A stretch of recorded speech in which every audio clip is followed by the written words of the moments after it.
Wow! I want you to do something for me. I want you to put your left hand on your forehead and your right hand on your heart and repeat after me. Father, open my mind and open my spirit to receive your word today. Amen. Be seated. We're going to look at Jeremiah in a minute. But how many have noticed, have you ever noticed that, before I do that, I want to read you, I think, and I've done this before, so if you've heard it, that's okay. I want to hear it again. This is the most powerful advertising I have ever read. Listen closely. This advertising appeared in the Atlanta Journal. Single black female seeks male companionship. Ethnicity unimportant. I'm a good girl who loves to play. I love long walks in the woods, riding in pickups. I enjoy hunting, fishing, camping trips, and cozy winter nights lying by the fire. Candlelight dinners will have me eating out of your hand. I will meet you at the front door wearing nothing but what nature gave me. Call me, and it has a number. There were literally hundreds of men called to get the Humane Society, who had a black lab they wanted to adopt out.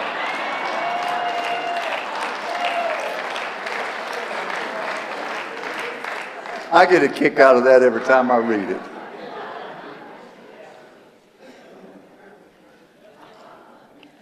You may as well relax. This is the sheep shed. Have you ever noticed that there's a lot of unsaved people who are very successful, very prosperous, and they're making it pretty good without Jesus? Now, I'm talking to you today about the provisions of prosperity. And I promise you, you won't get this in most places. You won't get it in seminary. You won't get it in Bible college. You won't get it in the university anywhere. People who are successful because they follow certain provisions of prosperity. Now, if someone comes to you who is a Christian and they come with a business venture or a partnership deal, you better be just as careful about going into business with them as you would be about going into business and partnering up with an unbeliever, because there's just a lot of Christians who do not use sound business principles. And you can get in trouble going into business with a Christian just as easy as you can get in trouble going into business with an unbeliever. I don't believe believers are supposed to be joined together with unbelievers anyway. It'll lead to trouble every time, married or otherwise. How many have heard the phrase, fake news? That's really not a good term. A better term would be perverted news. Because to pervert something means that you take it from what its original meaning was and twist it to your own advantage or to your own desires. A lot of news today is being perverted. It's not just fake, it's perverted.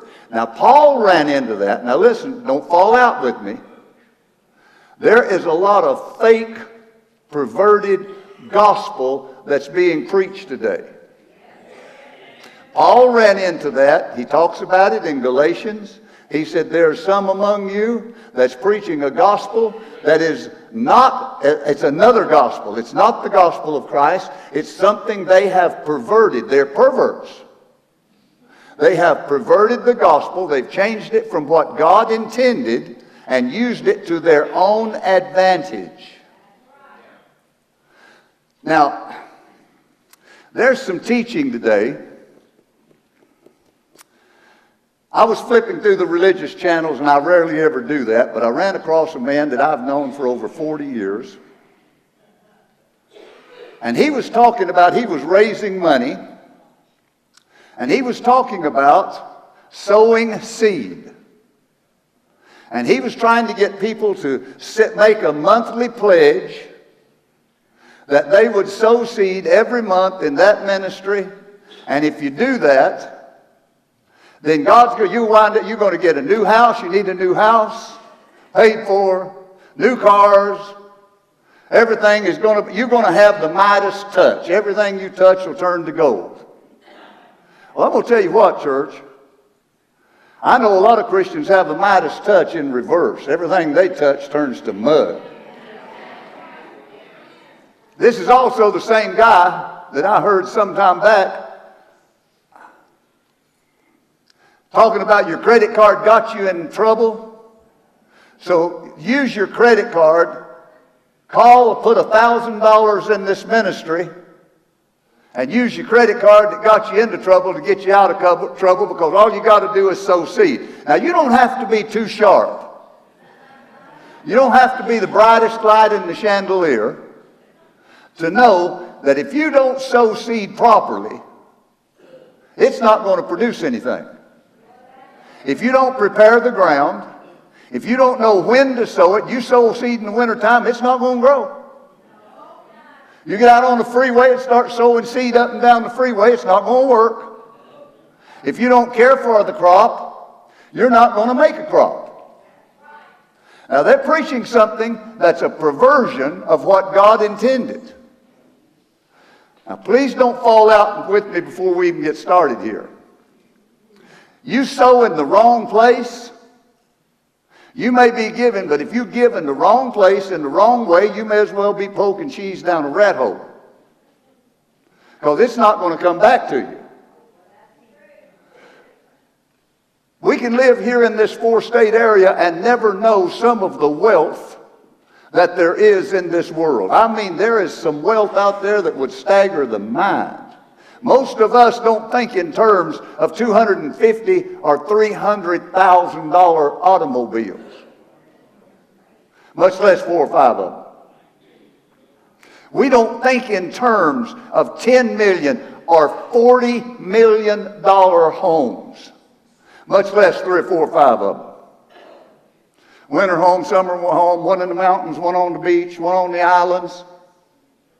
That's just more than our mind can comprehend.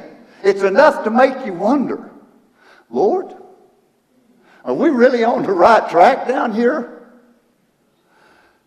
All through this book, you will find that God's men are constantly having to deal with this problem and this question.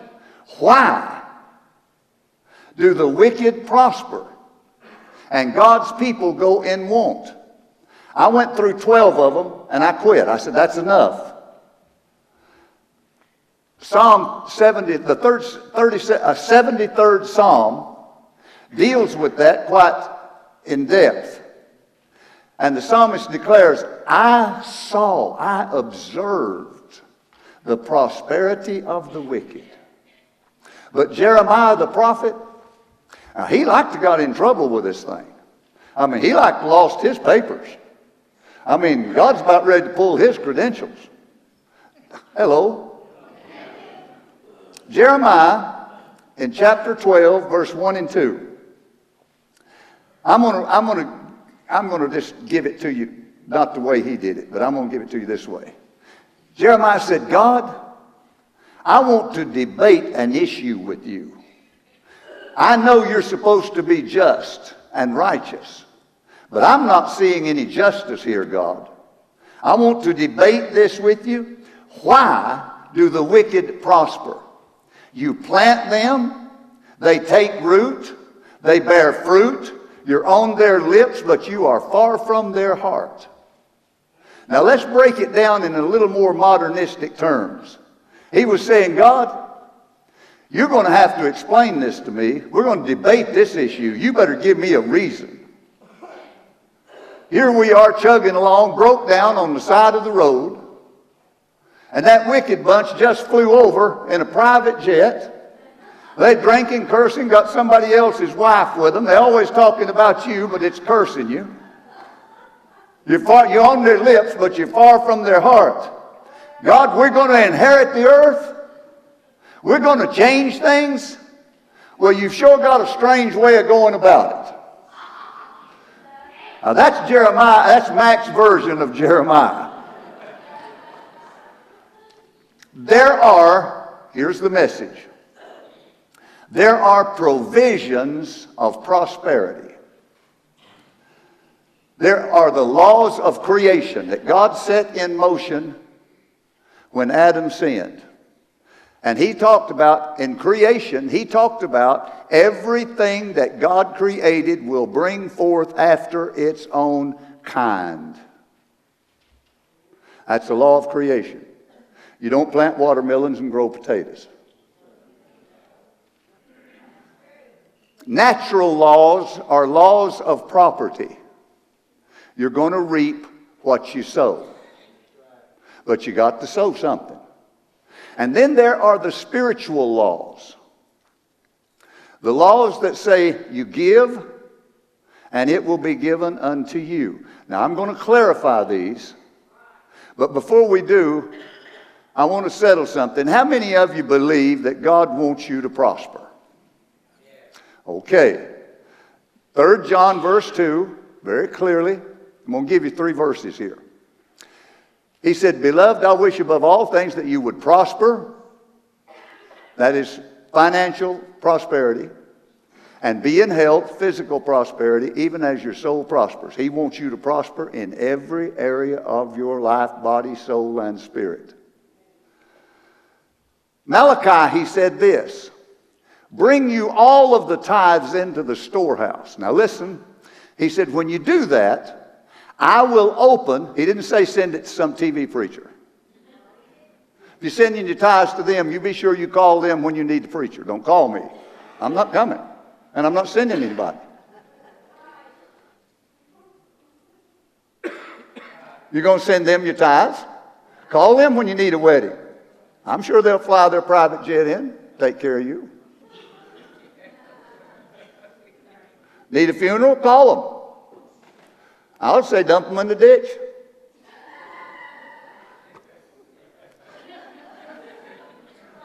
Now, you don't get this in most churches. This is a sheep shed. This is a sheep shed. Okay. All right. He said, if you bring the tithes in the storehouse, I will open the windows of heaven and pour you out a blessing that there shall not be room enough to receive it. Now, Jesus said, give, and it will be given unto you full, pressed down, shaken together, and overflowing. Now, where do you fit? Oh, Jesus also said, if you follow him and are obedient to him, some will produce 30-fold, some 60, and some 100-fold. Now, I want to ask you, there's 3 things, 3 areas there. I want to ask you, do you know, where are you in that equation? Are you in the 30, the 60, or 100-fold? I know some Christians in the 0-fold. They're just barely getting by. They've always got too much month at the end of the money. Where are you in that scale of having, are you full, pressed down, shaken together, and overflowing? All right, let me change it. Obviously, you don't have a clue what I'm talking about. Do you know anybody who has so much? God said, I'd open the windows of heaven, pour you out a blessing, there would not be room enough to receive it. Do you know anybody who has so much they don't have room to receive anymore? I mean, if they're walking down the street and see a $100 bill, they say, I can't pick that up because I don't have room for it. I got so many $100 bills, I don't have room for another $100 bill. I'll just have to leave that one laying there. Did you know anybody that's got their bucket so full, it's full, pressed down, shaken together, and overflowing, they got no more room in their bucket to put another gold coin? Okay. Now, what's God trying to drive home here? When Mitt Romney was running for president, there was a couple of reports that came out. One of them said that one year he paid $10 million in tithes. And another year he paid $14 million in tithes. When are some of you going to start doing some of that? I'd like to see if some $1 million checks come floating through once in a while.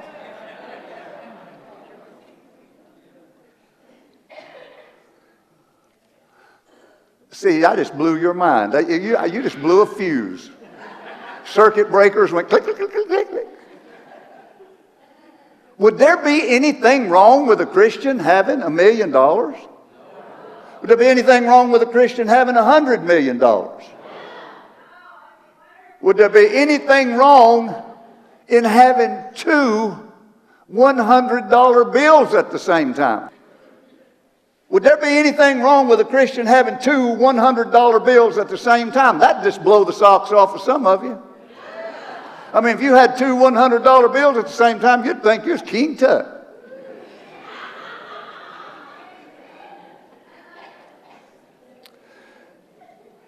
If an unsaved man is prospering and living in wealth and success, he got there without the power of the Holy Spirit. Anybody, saved or lost, has the right to use some of the principles of prosperity. You don't have to be a Christian to use those laws.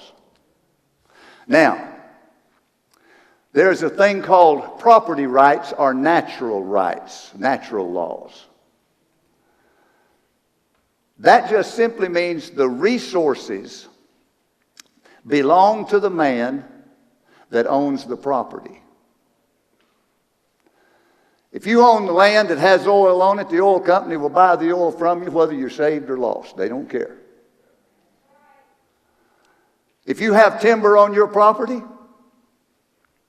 they'll buy timber from you, saved or lost.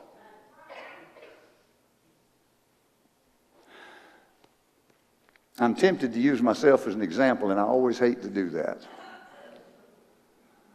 If you have minerals on your property, you have the right to the minerals. If you have gold, silver, fine diamonds, or whatever on your property, you have the right to turn what's on your property into wealth, into money. Now, if you own property, or if you own a business, you have the right to reap the benefits and the profits of that business. If you own property, you have the right to use that property. You can plant a crop on it, you can put cows on it, you can do whatever you want to do to make that property pay for you. That's your natural rights, but you don't have to be saved. That's rights that belong to you, that belong to everybody, saved or lost. I'm going to make a point here in a minute. The laws of nature. You reap what you sow. If you don't sow, you don't reap. And if you sow, you fail to prepare the ground, you sow in the wrong place, at the wrong time, you sow among rocks, thorns, or thistles, or you can go down the freeway throwing out seed, and it's not going to bring a crop. You have to prepare for the crop. Now, if you're saved or lost, there are certain things that's going to happen.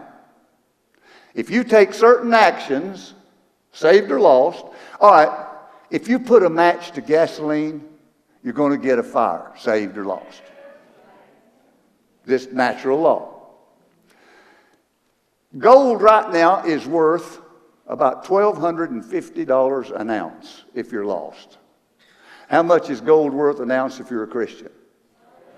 $1,250. So,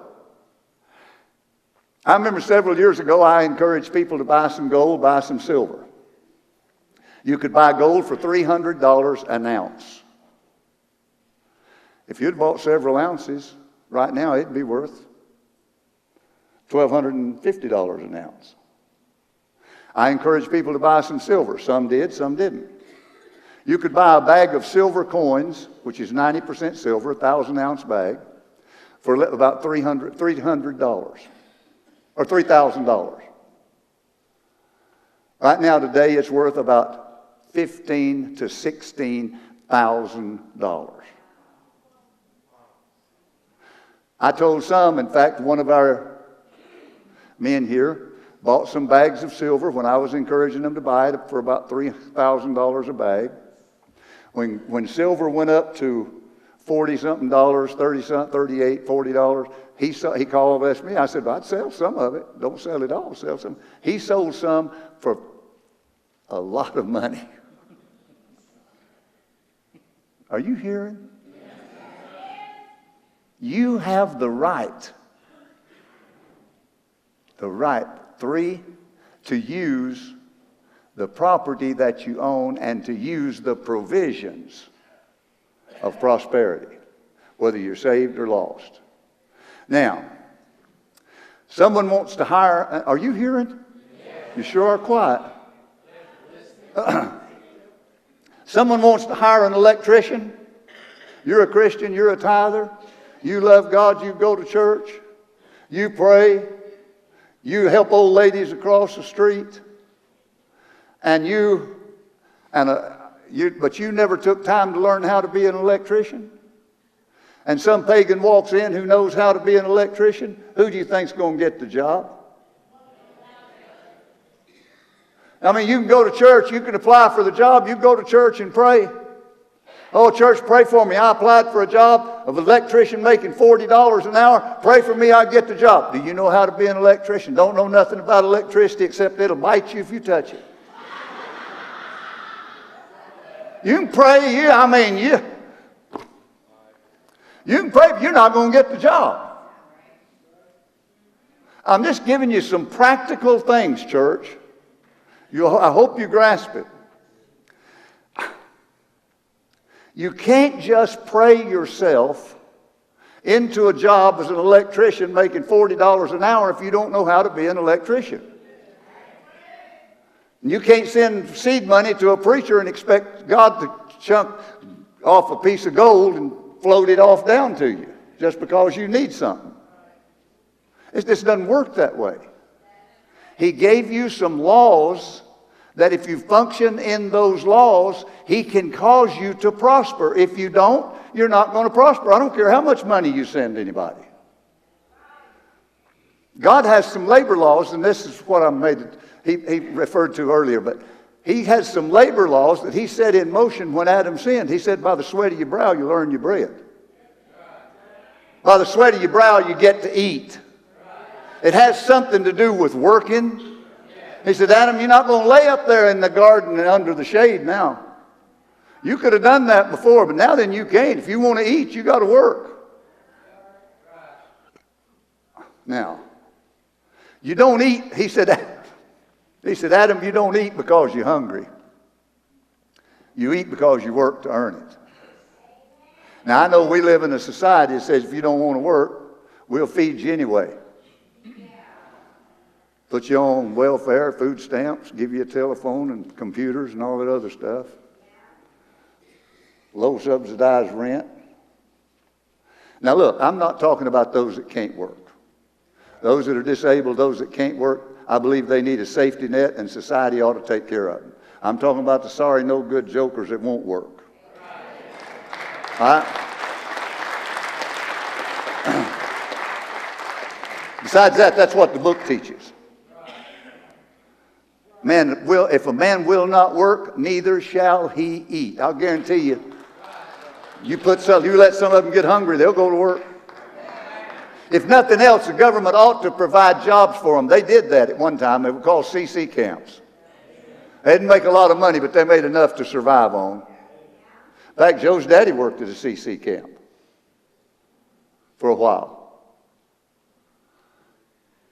Now, church, I'm giving you some practical stuff today. The more you work, the more you apply yourself, the more prosperous and the more effective you become. Now, Matthew 5:45 says, the sun shines on the evil and the good. It rains on the just and the unjust. Now, if you think God's going to water your patch just because you happen to be a Christian, you're in for a rude awakening, honey. Every man has a right to have the sun shine on them and have it rain, whether they're saved or lost. If you see people who are prospering and doing good, it's because they put the principles of prosperity to work in their lives. Now, there are some things that you need to know, some practical things. You need to show up at work on time. You need to give a good day's work. You need to apply yourself. You need to learn a trade. And the people who are succeeding, they're succeeding because they're obeying the laws that provide prosperity. They're buying, they're selling, they're investing, they're providing a service. They're operating within the laws that applies to everybody, saved or lost. You as a Christian have a right to use those principles. Now, there are also some rewards for other things. There's a reward for laziness. It has its reward, saved or lost. Proverbs 6.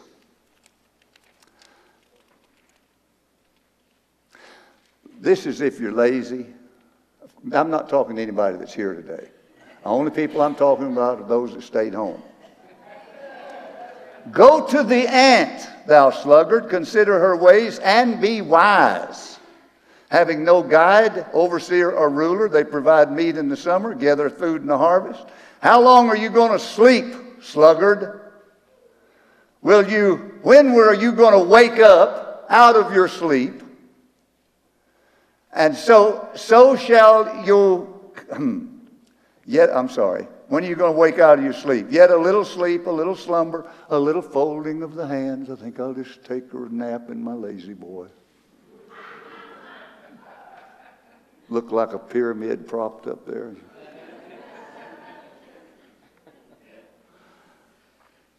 So shall, if you're going to do that, if you're lazy, so shall thy poverty come.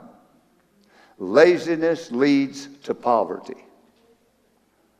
And then, a man who will not receive instructions tends to poverty. Poverty. Proverbs 13, verse 18. Poverty and shame shall be on him that refuseth instruction. Let me read you another one. This goes to 24. Proverbs 24. I believe it's...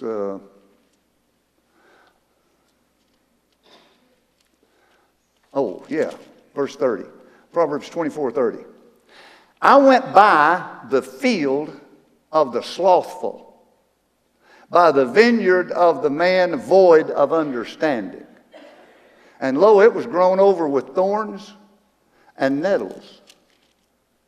Had covered the face of it. The stone wall is broken down.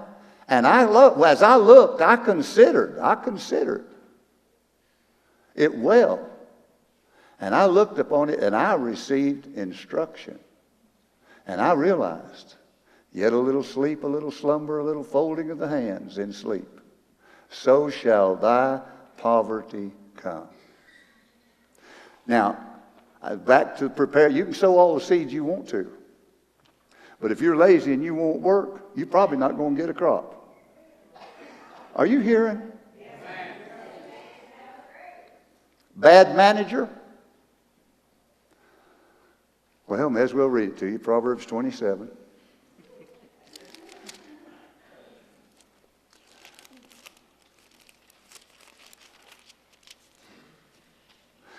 Verse 23, Proverbs 27:23. Be diligent to know the state of your flocks and look well to your herds. Know what's going on in your business. Know what's going on in your personal finances. You better, a bad manager of your finances, bad manager of your business, bad manager of your money will cause you to go broke. Now, I'm going to say this, and I'm going to say it real nice and sweet and gentle. If you don't have a budget, then your money's gone, and you don't know where it went. If you don't have a budget and live on a budget, I said I was going to be nice. I'm being nice. There are some people, they don't have a budget. They wind up going to Starbucks every day, get them a mocha or a latte, pay $4 a cup for coffee. They go out to eat 3, 4, 5, 6 times a week, and they don't have a clue how much money they're spending. Some of you go by the fast food places or go by the quick trips and get you one of them big 90-ounce things of 4 gallons of pop and suck on it all day.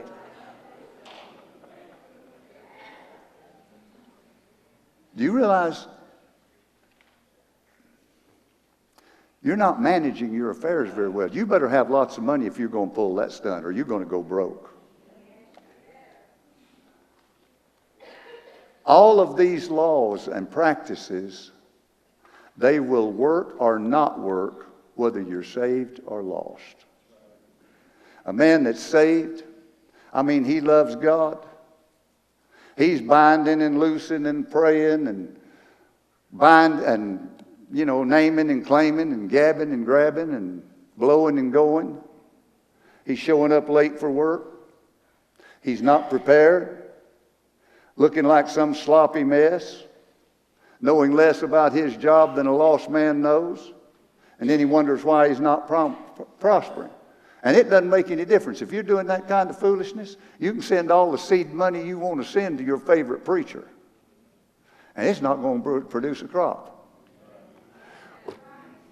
Now, I know this is a little bit strange, because I'm going to tell you, you've got to sow if you're going to reap, but you better know what you're sowing and who you're sowing. You better sow the right seed in the right ground. You better prepare, and you better know what you're doing if you're going to sow.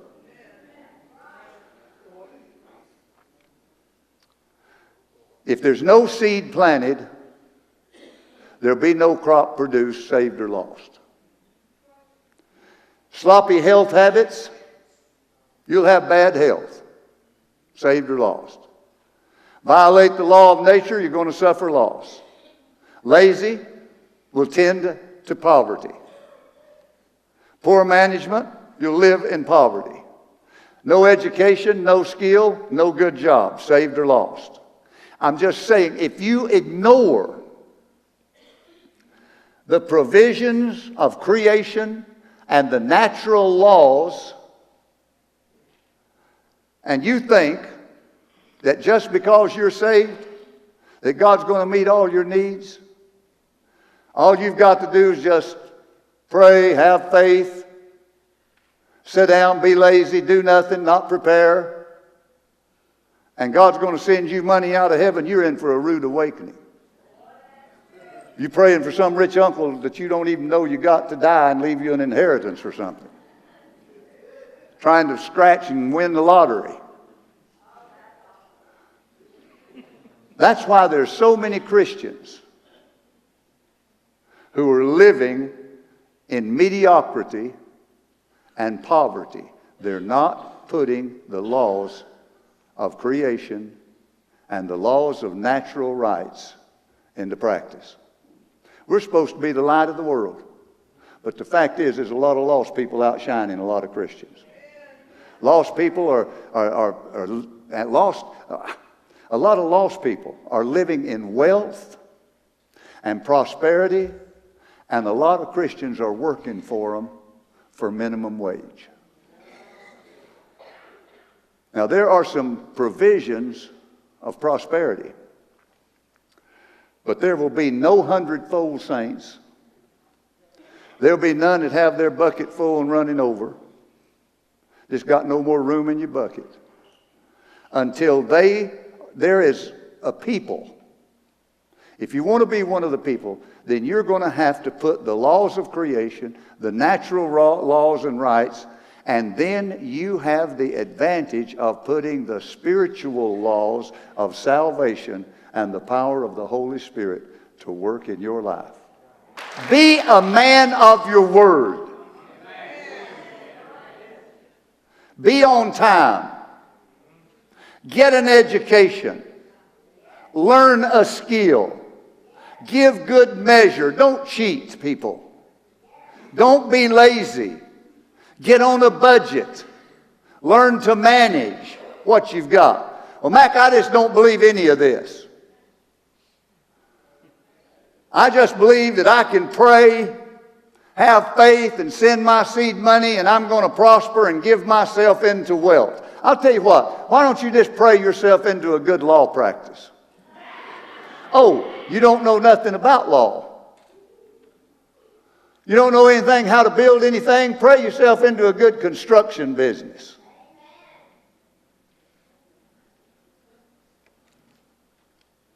You see, you don't know anything about pastoring a church. A lot of people want to preach, want to stand in the pulpit and preach.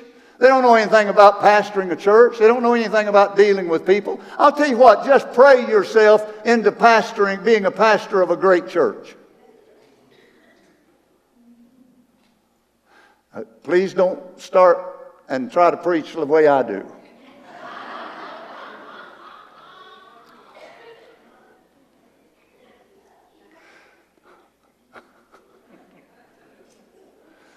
Pray yourself into prosperity.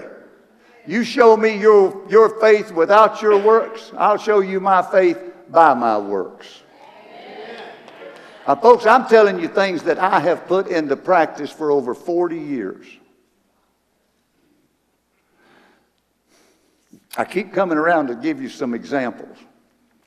Joe and I started buying property about 45 years ago. We bought a little piece of land over on 43 Highway, south of Jesse's truck stop, just north of Seneca. Old rundown farm. Started putting some cows on it. We sold that, bought a place over at Racine. We sold that, traded that for the place that we have now. Had been there for 30 years. Bought 143 acres. Started raising cows. There was land came over, 80 acres came open over on the other side. I paid $500 an acre for it.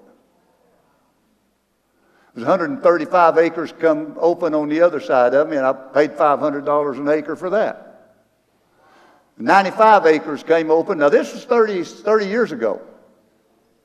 95 acres came open to the north of me. Had a 3-bedroom brick house. I bought that, sold a brick house and 20 acres, and paid for the other 75. I got that 75 free.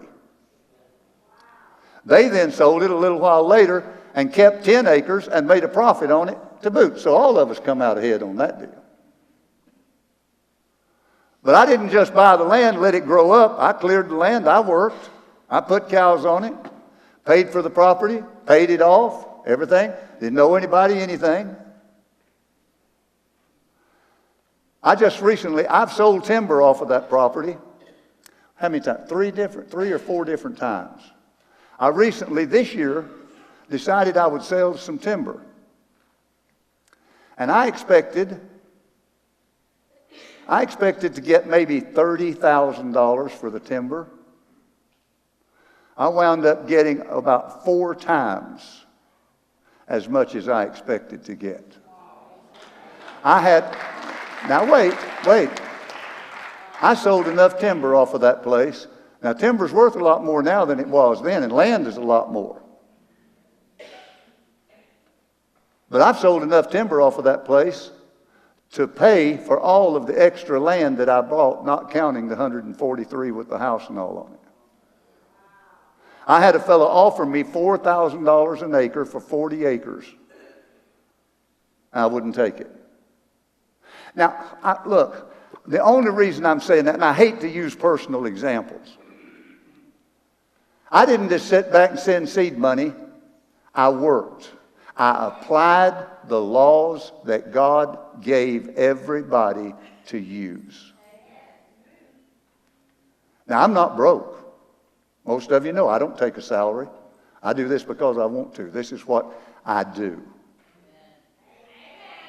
If I need it, now the church has been good to me. Don't misunderstand. They've been good to me. And they've tried to put me on salary. They wanted me to take so much or take percentage of everything come in. I don't need it. If I needed something, I don't know whether I'd tell them or not. I'd figure out a way to get it. But church, I'm giving you practical advice. I just believe you have the right as a Christian to use all of these principles. But you need to apply yourself. If you fail to put to work the creation and the natural rights, laws in your life, you will never understand the full power of the spiritual power that you have in God. I'm going to give you some practical advice and I'm going to quit. Some of you, let me make this statement, and then I'm going to move on real quick and I'll be through. The spiritual laws of salvation, the power of the Holy Spirit, does not nullify, make void, or cancel out the natural laws of creation or the laws of property rights. Just because you're saved doesn't mean that God's going to meet all your needs if you ignore the principles and provisions of prosperity. Does that make sense? Some of you need to get this CD and listen to it about 10 times a day, every day. Some of you need to totally renew your mind. You need to discipline yourself. I mean, you just need to look yourself in the mirror and say, okay, big boy, I'm fixing to put on my big girl panties. The party is over. I'm going to start putting God's provision to work in my life. I'm going to start using the laws and the principles that God has given to everybody. I'm going to be a man of my word. I'm going to show up on time. I'm going to give a good day's work. I'm going to apply myself. I'm going to stop being lazy. I'm going to learn a trade. I'm going to manage my affairs. I'm going to budget my money.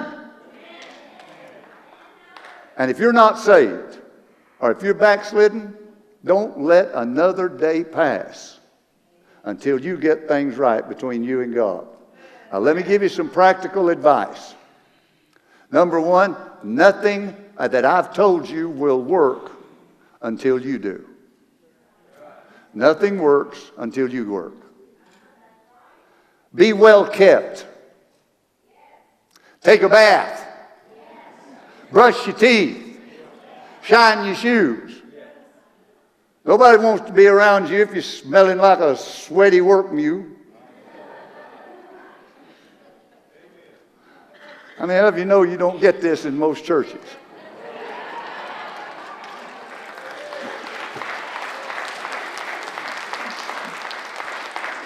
That's why you keep showing up here. I was at Walmart a couple of weeks ago. A guy come in. Now, everybody looked at him. He got everybody's attention. He had logs in his ear. They were as big as quarters. I don't know how he got his earlobes that big. He had rings and studs all over his face. He had them all over his nose, all around his ears, in his eyebrows, on his cheeks. He's had his face and neck covered in tattoos. Now look, he got everybody's attention. But I wondered, it's just Mack. Look, it didn't have nothing to do with his salvation. Man may be saved and go to heaven. I don't know. It's got nothing to do with your salvation. If you want stud in your... Hey, he had a bone in his nose. Stuck out. I'm not lying. If I'm lying, I'm dying. He got everybody in Walmart looked at him when he come through. But I wondered. Now, here's a guy in his 20s anyway. I wondered, who would hire him to represent them and their business?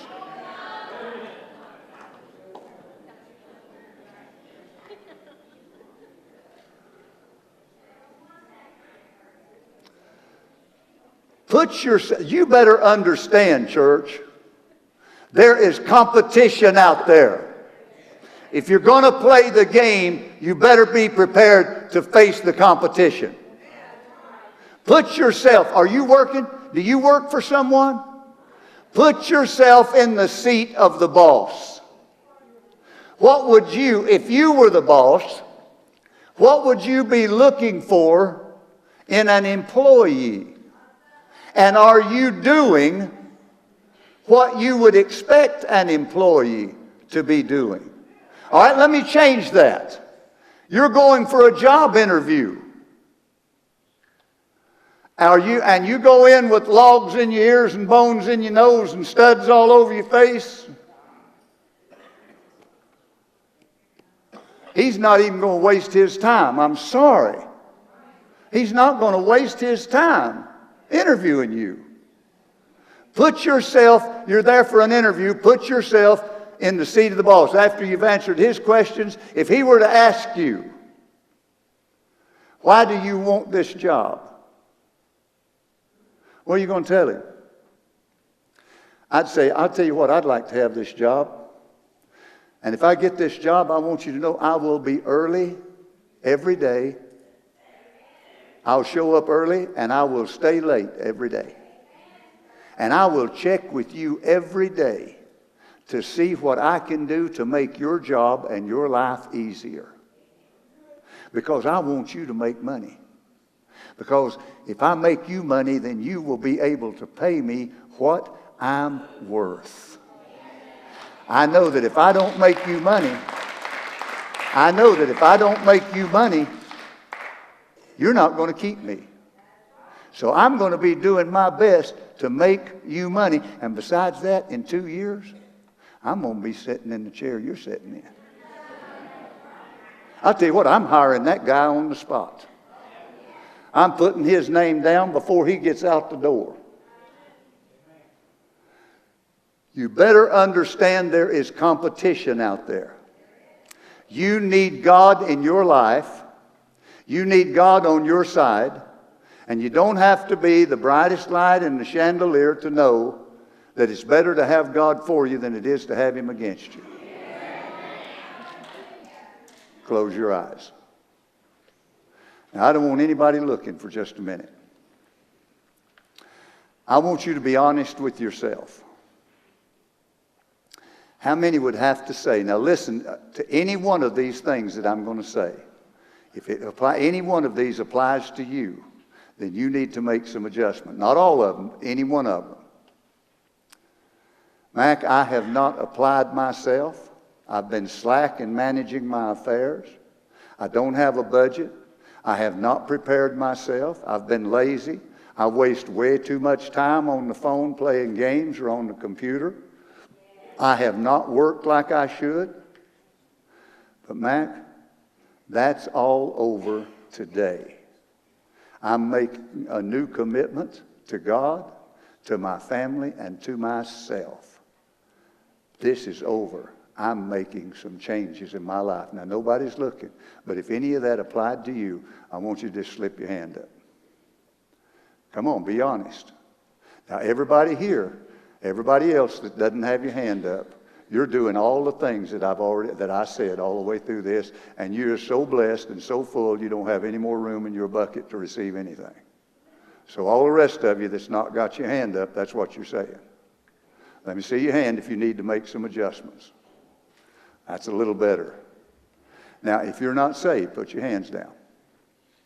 If you're not saved or if you're backsliding, you cannot put the marvelous power of God and salvation and the Holy Spirit to work in your life until you first put Christ in your life. I'm looking for true followers of Jesus Christ, Not just people who are Christian in name only. I want those who say, I'm looking for those, and God's looking for those who say, look, I'm making a commitment. I'm going to be a follower of Jesus Christ. I'm going to ask everyone to stand. Now, I know that some of you are going to have a real problem with this sermon. If you do, I suggest you get the CD and listen to it until you get right. Because if you have a problem with this sermon, you're not right. This is truth. I hate to be critical, but I'm not going to put up with a fake gospel invading your life. A perverted gospel. You watch all your favorite preachers you want to watch on television. But you better understand, there's competition out there. I want the best for you. I want you to prosper. I want you to be in health. I want your soul to prosper. I want you to be spiritually strong. I want you to be able to stand no matter what. If you resent me for being truthful and honest with you, I don't have to preach this kind of thing. I can preach, we all have to shout and go home and have goosebumps. And I'd rather give you something to live by.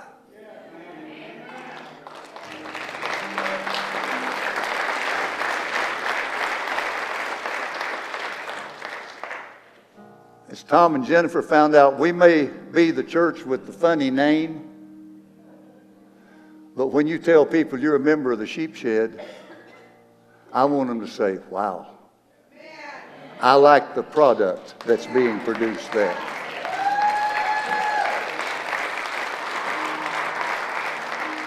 If you have,